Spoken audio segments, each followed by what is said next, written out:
So hello everyone and good morning सभी को। So in this video we will cover the important vocab of the Hindu editorial of 23rd of April. So let's begin. तो पहला word है the very first word of the day is substantial. substantial part of speech adjective हो जाएगा। तो substantial का मतलब होता है लार्ज इन अमाउंट, इम्पोर्टेंट, मतलब पर्याप्त या फिर महत्वपूर्ण आप बोल सकते हो। सिनोनिम्स देख लीजिए, तो सिनोनिम्स हो जाएंगे सिग्निफिकेंट, कंसिडरेबल, एम्पल। तो इन सभी का मतलब है पर्याप्त या फिर महत्वपूर्ण। एंटोनिम्स क्या हो जाएंगे? इनसिग्निफिकेंट, ट्रिवियल, मतलब अपर्याप्त है या फिर उसका उतना महत्व नहीं है यानी तुच्छ है। नेक्स्ट वर्ड देखिए, तो नेक्स्ट वर्ड है हमारे पास devastating. Devastating part of speech adjective हो जाएगा। तो डिवास्टेटिंग का मतलब होता है एक्सट्रीमली डिस्ट्रक्टिव और शॉकिंग, मतलब विनाशकारी आप बोल सकते हैं। सिनोनिम्स देख लीजिए, तो सिनोनिम्स हो जाएंगे डिस्ट्रक्टिव, डाइजेस्टस, रियूनस। इन सभी का मतलब है वो चीज़ विनाशकारी है या फिर हानिकारक है।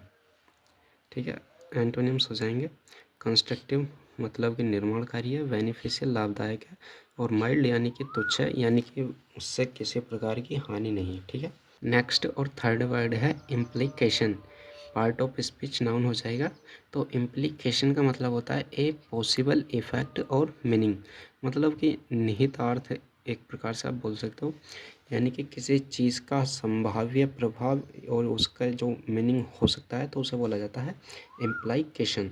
सिनोनिम्स देख लीजिए, इन्फेरेंस, सजेशन, कंसिक्वेंस। एंटोनिम्स क्या हो जाएंगे? Explicit, clarity. तो यह इसके एंटोनिम्स हो जाएंगे।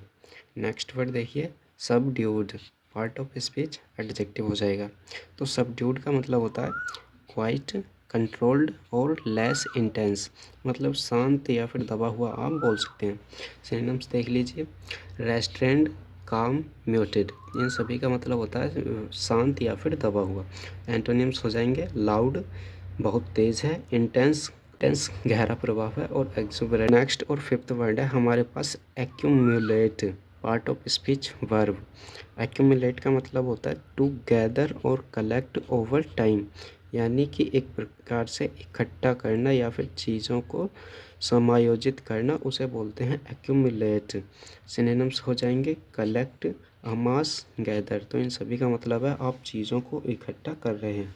एंटोनिम्स हो जाएंगे डिस्पर्स, मतलब फैलाना, और स्कैटर मतलब बिखेरना। तो यह इसके एंटोनिम्स हो जाएंगे। नेक्स्ट देखिए, तो नेक्स्ट वर्ड है इनविडियस। इनविडियस पार्ट ऑफ स्पीच एडजेक्टिव हो जाएगा। तो इनविडियस का मतलब होता है टू कोज रिसेंटमेंट और एंगर, मतलब दोषपूर्ण या फिर अपमानजनक आप बोल सकते हैं। सिनोनिम्स हो जाएंगे ऑफेंसिव, हेटफुल, ओडियस। एंटोनिम्स देख लीजिए, प्लीजेंट, एग्रीएबल, एडमायरेबल।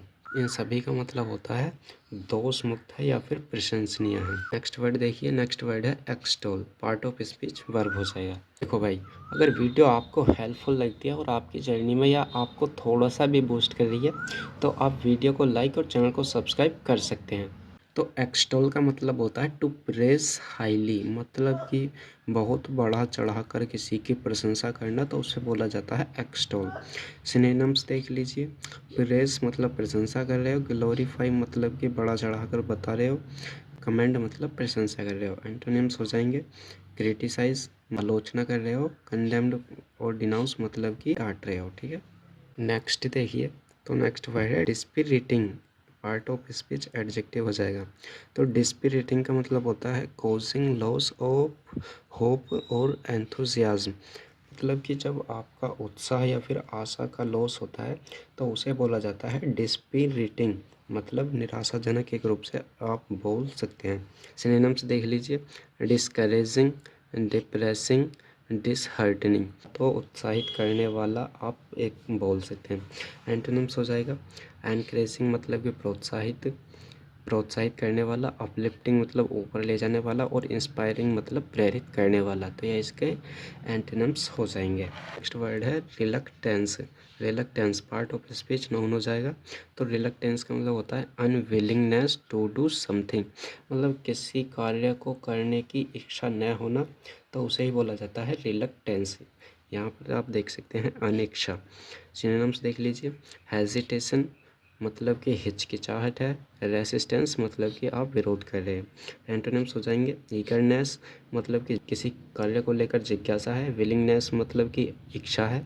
और रेडीनेस मतलब कि तत्परता, यानी कि आप पूर्ण रूप से तैयार हैं। नेक्स्ट देखिए, तो नेक्स्ट और लास्ट वर्ड है हमारे पास loophole. Part of speech noun हो जाएगा। लूप होल का मतलब होता है ए स्मॉल गैप और एम्बिग्यूटी इन लॉ और रूल्स, यानी कानूनी खामी या फिर नियम और कानून में अस्पष्टता को आप लूप होल बोल सकते हैं। सिनोनिम्स देख लीजिए। गैप मतलब कि फासला है, और एम्बिग्यूटी मतलब कि अस्पष्टता है, क्लियर नहीं है। एंटोनिम्स हो जाएंगे सर्टेनिटी निश्चितता है। क्लैरिटी मतलब कि चीज़ें साफ साफ हैं। चलिए वन वर्ड सब्स्टिट्यूशंस पर आ जाते हैं। तो आज का पहला वन वर्ड है ए मेडिसिन और other substance that has a Kameng और सूदिंग इफ़ेक्ट, मतलब कि एक ऐसी दवाई या फिर कोई दूसरा पदार्थ जो कि किसी दर्द वगैरह को शांत करता है और वहाँ पर एक प्रभावी इफ़ेक्ट रखता है, तो उसे बोला जाता है सीडेटिव। सीडेटिव, ठीक है। नेक्स्ट है a place where dead bodies, यहाँ पर डेड होगा, ठीक है। तो a place where dead bodies are kept for examination, मतलब कि ऐसा स्थान यहाँ जहाँ पर मृत शरीरों को एग्जामिनेशन यानी कि एक प्रकार से बोल सकते हो पोस्टमार्टम के लिए रखा जाता है, तो उसे बोला जाता है मोर्ज। मोर्ज, ठीक है। नेक्स्ट है ए रूम और place where dead bodies are kept until burial, यानी कि एक ऐसा कमरा या फिर स्थान जहाँ पर मृत शरीरों को उनके दाह संस्कार होने तक रखा जाता है, तो उसे बोला जाता है मोर्चुअरी। मोर्चुअरी, ठीक है। तो आपको मोर्गे और मोर्चरी में अंतर यानी डिफरेंस ध्यान रखना है, ठीक है। मोर्ग होता है जहाँ पर बॉडी को एग्जामिनेशन या फिर आइडेंटिफिकेशन के लिए रखा जाता है, और जबकि मोर्चुरी वह प्लेस होता है जहाँ पर डेड बॉडीज़ को उनका फ्यूनरल तक रखा जाता है, ठीक है। नेक्स्ट देखिए, something to be easily carried और मूव्ड, मतलब कि कोई ऐसी चीज़ जिसे आसानी से ले जाया जा सकता है या फिर जो आसानी से मूव कर सकती है, तो उसे बोलते हैं पोर्टेबल। नेक्स्ट देखिए, ए लिक्विड या फिर वाटर आप बोल सकते हैं सेफ टू ड्रिंक, तो उसे बोला जाता है पोर्टेबल, मतलब कोई ऐसा द्रव्य या फिर पानी जो कि पीने के लिए सेफ़ है, तो उसे बोलते हैं पोर्टेबल। तो यहाँ पर आपको पोर्टेबल और पोर्टेबल में आपको डिफरेंस याद रखना है। तो जो चीज़ें पीने के लिए सेफ़ होती हैं उन्हें बोला जाता है पोर्टेबल, यानी कि वाटर। वाटर से आप याद रखते हैं कि यहाँ से आर हटा देंगे यानी पोर्टेबल, और वो चीज़ें जो कि आसानी से कैरिड या फिर मूव हो सकती हैं, तो उसे बोला जाता है पोर्टेबल, यानी यहाँ पर आर आएगा, ठीक है। नेक्स्ट देखिए, having a sharply strong taste और स्मेल, यानी कि एक बहुत तीखा स्वाद या फिर स्मेल रखने वाली चीज़ों को बोला जाता है पंजेंट, ठीक है। तो यह सभी आपको ध्यान रखने हैं, ये सारे के सारे very very and most important है, ठीक है।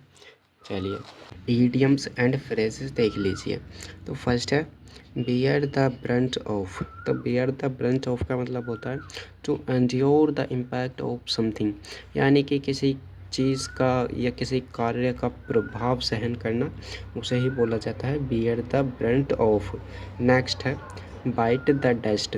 बाइट द डस्ट का मीनिंग होता है टू सफ़र ए डिफीट और टू डाई, मतलब कि एक हार स्वीकार करना या फिर मर जाना, तो उसे बोला जाता है बाइट द डस्ट। नेक्स्ट देखिए ब्लेज ए ट्रेल।